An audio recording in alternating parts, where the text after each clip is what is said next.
Akhirnya dari teriakan April, warga pun langsung datang lah itu kan, berkerumun ke rumahnya April. Dan tidak lama kemudian warga langsung mencegah Siwan yang pada saat itu masih berkeras untuk balik lagi ke laut. Wah. Hai, wassalamualaikum warahmatullahi wabarakatuh. Terima kasih sudah klik video ini. Oke, jadi di malam Jumat ini Nadia akan kembali membawakan sebuah kisah horor lagi. Kalau dari kemarin-kemarin aku udah ngebahas hantu di pesawat, hantu di darat banyak kali, di gunung udah juga. Malam ini aku akan bercerita tentang beberapa kisah-kisah hantu di laut. Wah, memang hantu ini ada di mana-mana ya kan. Nah, kebanyakan dari cerita-cerita tentang hantu di laut ini memang kerap menjadi cerita yang berkembang di tengah para nelayan. Wah, ada beberapa cerita yang pendek, tapi menurut aku kisah ini sangat menarik untuk aku sampaikan sama kalian. Jadi aku tetap nyampein sama kalian. Ada yang panjang juga, nah ada lah, jangan sedih. Jadi tanpa berpanjang-panjang lagi, langsung aja kita masuk ke ceritanya. Check it out.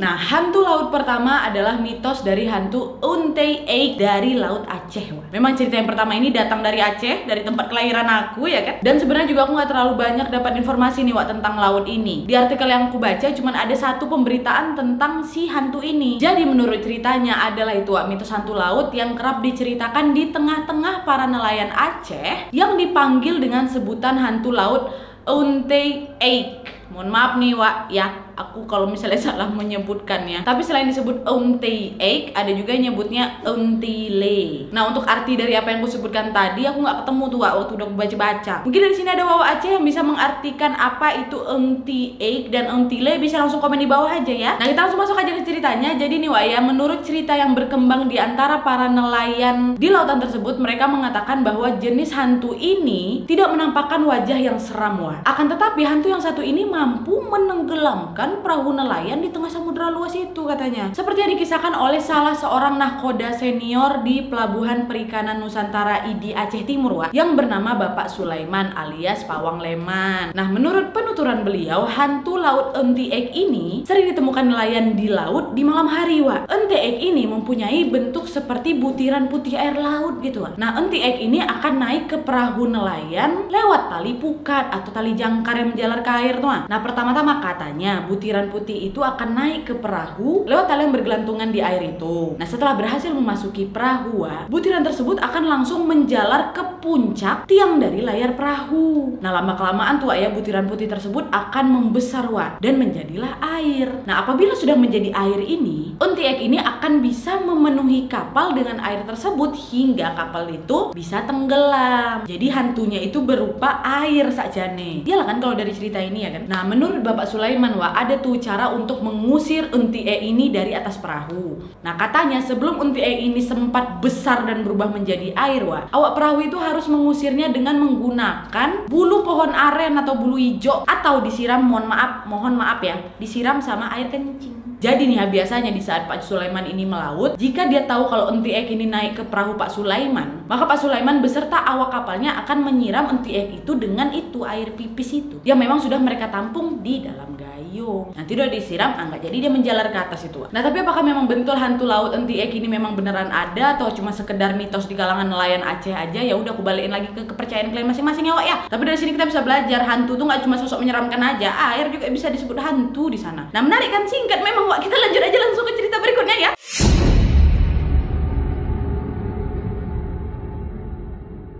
Nah, cerita kedua misteri Lakokabi atau hantu raksasa. Nah, jadi cerita kedua ini termasuk cerita yang lumayan pendek, yang nggak begitu banyak juga informasinya. Tapi pas aku baca, beneran ada nggak nih ya? Kok seram? Wah, aku harus tahu nih cerita ini. Jadilah itu aku masukkan dalam list cerita aku nih, Nah, jadi ceritanya hantu ini adalah tentang sesosok makhluk raksasa yang sering diucap dari lisan para pelaut di Muna atau Pulau Muna, Nah, di daerah pesisir Muna itu sering terdengar adanya cerita mistis tentang makhluk raksasa berbulu yang sangat legendaris. Orang setempat biasanya menyebutkannya dengan sebutan Lakokabi.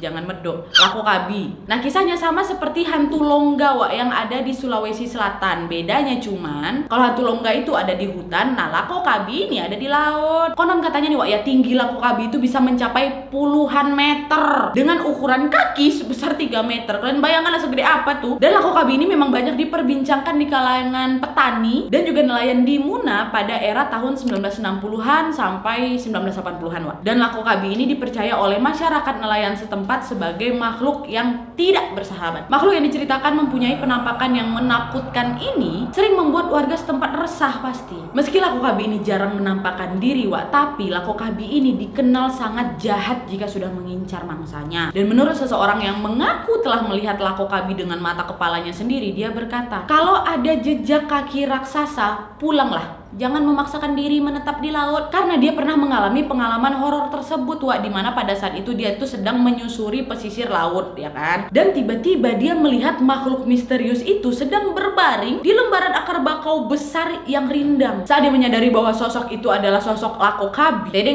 langsung lari dia, Wak, cepat menjauhi makhluk raksasa itu. Nah, dari sini juga banyak yang percaya bahwa Lakokabi ini, Wak, kerap dijumpai oleh mereka yang mampu melihat ke alam gaib pastinya. Tetapi nih, jika awak nggak beruntung, orang biasa kayak awak ini pun bisa melihat sosok mengerikan itu, Wah. Tadi bentuknya air, sekarang raksasa. Jadi memang hantu ini jenisnya macam-macam, Wah. Tapi gimana menurut kalian? Bukan genderuwo ya, tapi Wah, raksasa. Tapi gimana menurut kalian? Beneran ada apa enggak nih, Wah? Aku aja baru tahu kalau memang di Indonesia ini ada mitos makhluk raksasa. Tulis pendapat kalian di kolom komentar di bawah ya. Kita lanjut lagi.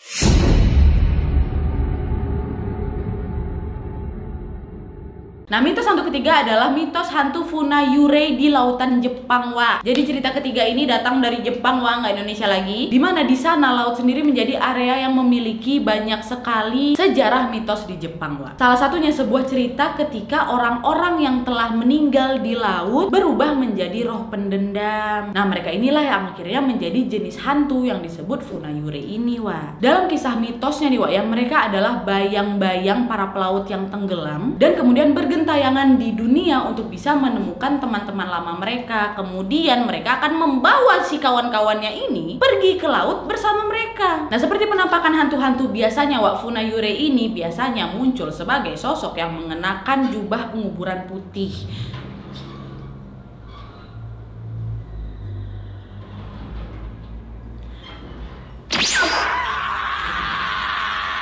Dan biasanya mereka menampakkan wujudnya di malam hari ketika bulan penuh atau full moon, atau terutama di malam yang memang berangin atau berkabut, Wak. Dan terutama juga selama hari raya Obon. Jadi hari raya Obon itu adalah tradisi upacara di Jepang, Wak, untuk bisa merayakan kedatangan arwah leluhur. Dan menurut cerita nih, Wak, ya, Funayurei ini akan muncul dari dalam kabut menggunakan kapal. Jadi gak cuma hantu aja, kapalnya pun kapal goib ini. Nah, kalau misalnya si Funayurei sama kapalnya ini datang, Wak, di saat seperti ini para nelayan pun akan merasakan suasana seram dan mereka langsung akan merinding lah gitu. Dan Funayurei ini akan menyerang dengan cara yang berbeda. Kadang-kadang nih, Wak, ya, mereka menyerbu dengan cepat ke arah kapal lain yang menyebabkan kerusakan besar pada kapal korbannya. Ada lagi cara lainnya, Wak, yaitu dengan membawa kru-kru hantu menyelinap di kapal lain dan mencoba menyeret para korbannya ini atau para ABK di kapal yang gak ada salah itu ke bawah air. Dan Funayurei ini akan menggunakan sendok dan ember besar untuk bisa mengisi kapal dengan air laut. Pakai sendok, pakai ember diisi. Sama kayak kisah yang pertama tadi kan. Kalau kisah pertama hantu yang jadi air, jadi ndak hantu yang nimbal siaran.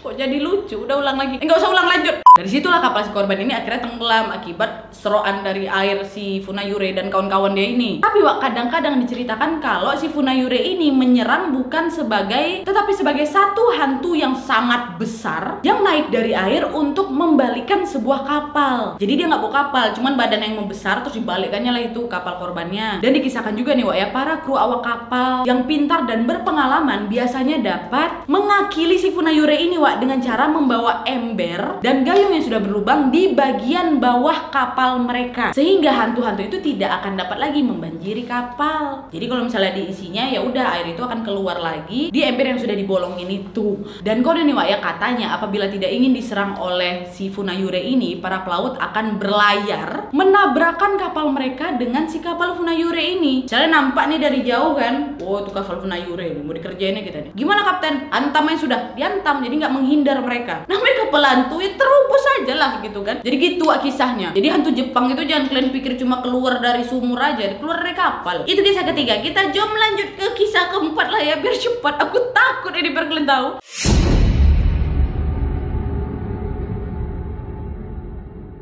Nah, untuk kisah keempat ini aku yakin kali pasti Wawa semua pasti sudah sangat tidak asing dengan mitos seperti ini ya kan. Tapi ternyata kejadian seperti ini tidak hanya terjadi di sekitar pantai selatan aja, Wak. Seperti mitos yang memang sudah sering beredar ini. Rupanya nih, Wak, ya di Kepulauan Bangka Belitung juga sempat terjadi kisah yang hampir mirip gitu, Wak. Dimana seorang nelayan pencari udang, sebut aja namanya Wan ya, dan juga beberapa nelayan lainnya pada sore hari. Tapi sampai malam Wan ini nggak balik-balik, Wak. Sampai akhirnya dia ini pun dinyatakan hilang, sehingga pada hari tersebut ratusan warga nih ya serentak langsung melakukan pencarian di sekitar lokasi si Wan mencari udang. Dan pencarian ini juga bahkan melibatkan Basarnas dan Tagana, Wak, atau Taruna Siaga Bencana. Tapi tetap juga, Wak, tidak ditemukan tanda-tanda keberadaannya si Wan. Nah, penyebab hilangnya Wan itu menimbulkan banyak lah itu kan spekulasi, termasuk soal dugaan dia tenggelam disambar buaya, karena sakit yang menyebabkan dia nggak bisa berjalan, habis itu pingsan atau gimana, hingga spekulasi dijemput oleh makhluk gaib. Nah, spekulasi ini muncul juga karena memang beberapa tahun sebelumnya ada juga kasus hilangnya seorang ibu dan anak, dan beberapa hari kemudian tubuhnya ditemukan lah, Wak, dan dinyatakan penyebab meninggalnya adalah karena tenggelam. Nah, dah tuh kan dicari-cari nggak juga muncul si Wan ini. Sampai akhirnya, Wak, keanehan terjadi ketika besok malamnya si Wan ini ditemukan pulang ke kampungnya di pesisir pantai tersebut, tapi bukan balik ke rumahnya. Wan malah pergi ke rumah tetangganya, sebut aja April tetangganya ini ya. Karena memang berita hilangnya Wan ini sudah menyebar ke seluruh desa. April tiba-tiba menemukan Wan ada di depan rumahnya, langsung histeris lah. Karena dia kaget, kemudian langsung berteriak lah itu, Wak, memanggil warga-warga lainnya untuk bisa memberitahu bahwa weh, Wan udah balik ini. Akhirnya dari teriakan April, warga pun langsung datang lah itu kan, berkerumun ke rumahnya April. Dan tidak lama kemudian warga langsung mencegah si Wan yang pada saat itu masih berkeras untuk balik lagi ke laut, Wak. Dan pada saat ditemukan, Wan ini ditemukan dalam kondisi bajunya yang kering, seperti tidak ada tanda bahwa dia ini hilang di laut. Udahnya dia minta balik ke laut, kenapa baju kok kering, kok baru dari laut kan. Selain itu juga si Wan ini dalam keadaan yang linglung, Wak. Dan dia bersikeras bahwa dia ini kembali hanya untuk mengembalikan sendalnya. Udah, aku cuma mau balikin sendal ini, habis itu aku mau balik lagi ya ke laut, kata dia gitu. Nah, mendengar permintaan si Wan yang nggak dikasih lah sama warga, ditahan lah ya kan. Nah, karena ditahan sama warga sekitar itu, Wak, si Wan ini ngamuk. Bahkan ya, Wak, ya, dia meninju pohon sampai retak pohon itu. Tapi untungnya, alhamdulillahnya si warga ini berhasil menahan Wan dan membawanya pulang balik nih ke rumah. Terus sesampainya di rumah, saat si Wan ini udah mulai agak tenang dan sadar lah gitu, Wak, dia mengaku bahwa pada saat kejadian itu dia dijemput oleh satu sosok wanita yang sangat cantik yang ditemani oleh dua sosok pria. Dan orang pintar di kampung Wan, ada lalalala kesemutan, alalalala, aduh. A few moments later.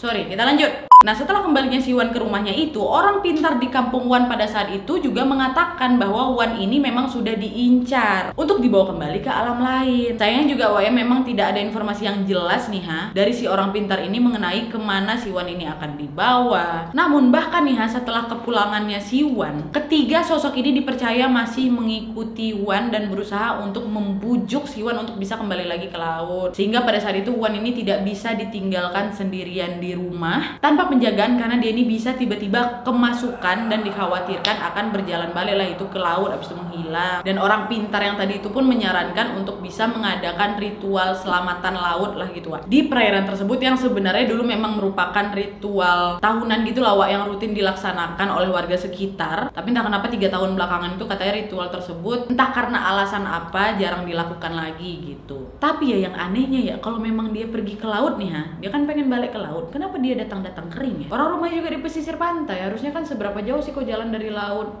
ke pantai, ke rumahmu? Harusnya basah ya kan, harusnya. Tapi wallahu alam juga ini ya. Kalau ada di sini Wawa Bangka Belitung yang bisa melengkapi cerita si Wan ini, apa kabar dia? Dan apalagi informasi yang berkembang seputar hilangnya si Wan yang dicuri coy, diambil atau direkrut lah gitu ya sama hantu laut, bisa langsung komen di bawah, Wak. Oke, kita lanjut lagi ke kisah terakhir.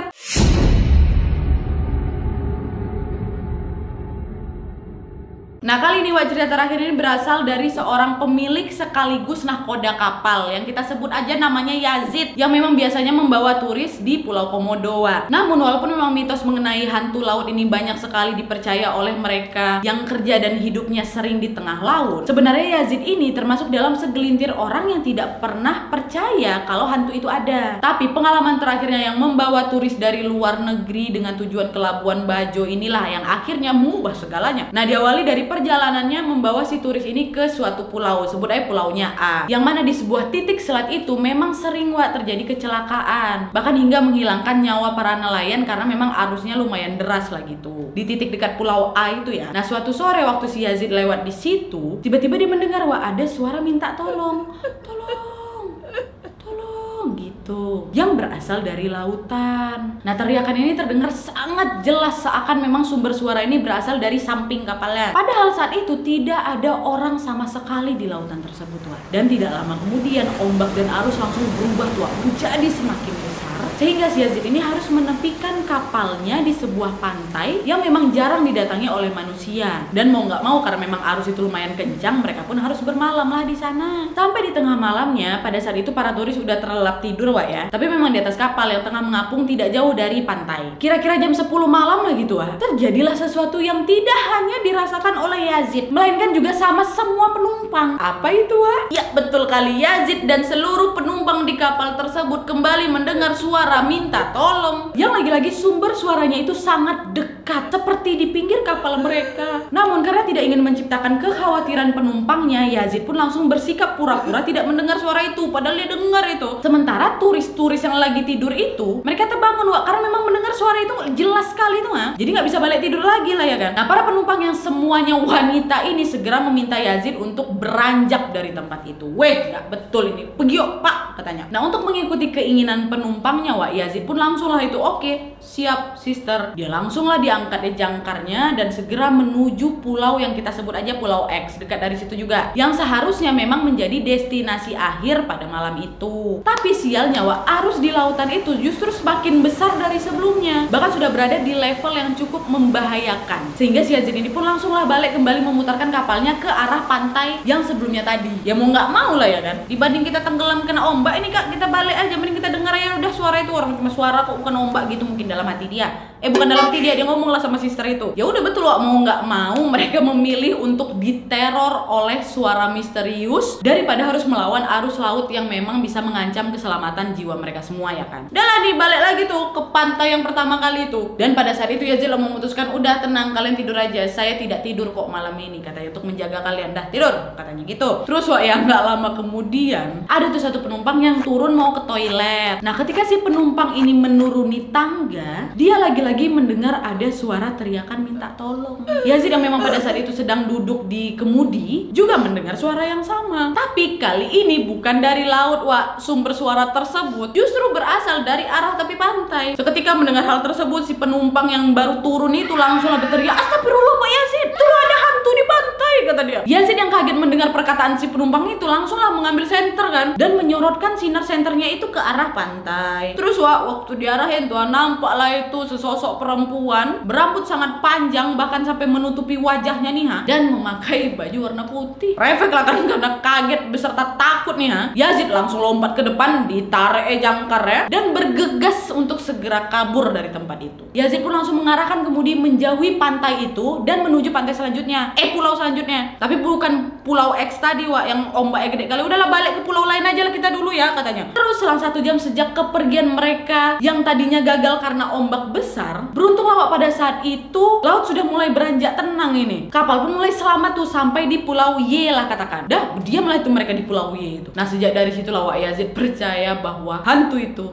memang betulan ada. Dia sama ombak nggak takut ya si Yazid ini, hebat. Tapi sama setan dia takut, subhanallah.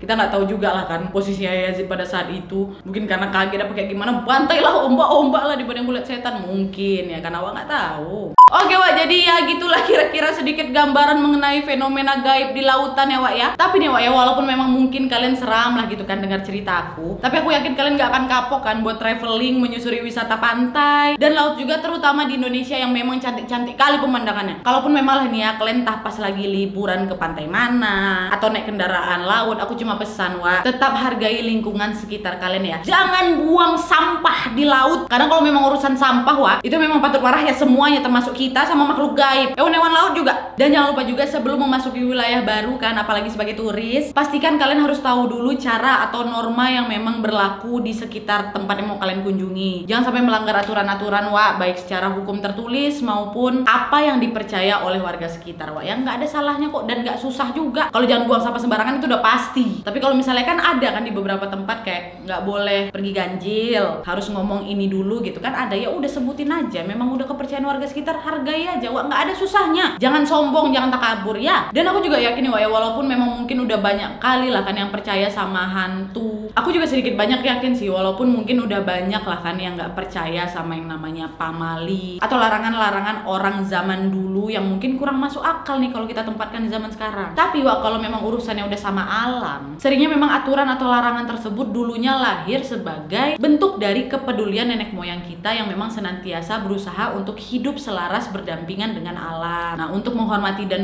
untuk bisa menghormati dan menjaga ciptaan Tuhan. Jadi jangan kapok untuk explore ya Wak ya. Apalagi misalnya nanti nih amin ya robbal alamin, kalau COVID ini udah terhempas jauh-jauh dari bumi kita, cobalah itu luangkan waktu untuk bisa menikmati indahnya alam Indonesia. Dan seperti biasanya kalau memang kalian punya cerita atau pengalaman lainnya seputar pengalaman horor pada saat di laut, atau kalian pernah dengar dari kerabat kalian, dari kawan kalian, boleh langsung ceritain aja di bawah, aku pengen baca juga. Apalagi buat kalian yang tinggal di daerah pesisir pantai itu pasti banyak kali ya kan, gak cuma kisah horornya aja, tapi kalian berbagilah itu cerita tentang keindahan alam spektakuler yang ada di tempat kalian itu. Komen di bawah, siapa tahu bisa menjadi list nih. Oh, kita kesana yuk, soalnya kata Wak ini bagus. Lalu carilah itu di internet, masukkan list, insya Allah ada rezeki pergi kita ya kan. Gak usah terus-terusan horor-horornya Wak ya. Jadi sebenarnya simpulannya itu setan tuh ada di mana-mana, di atas, di bawah, di udara, di darat, di laut, ada ceritanya. Oke Wak, jadi sekian dulu videonya. Terima kasih banyak yang sudah menonton. Kalau kalian suka video ini, klik like-nya. Jangan lupa komen di bawah untuk ide dan saran-saran untuk video selanjutnya.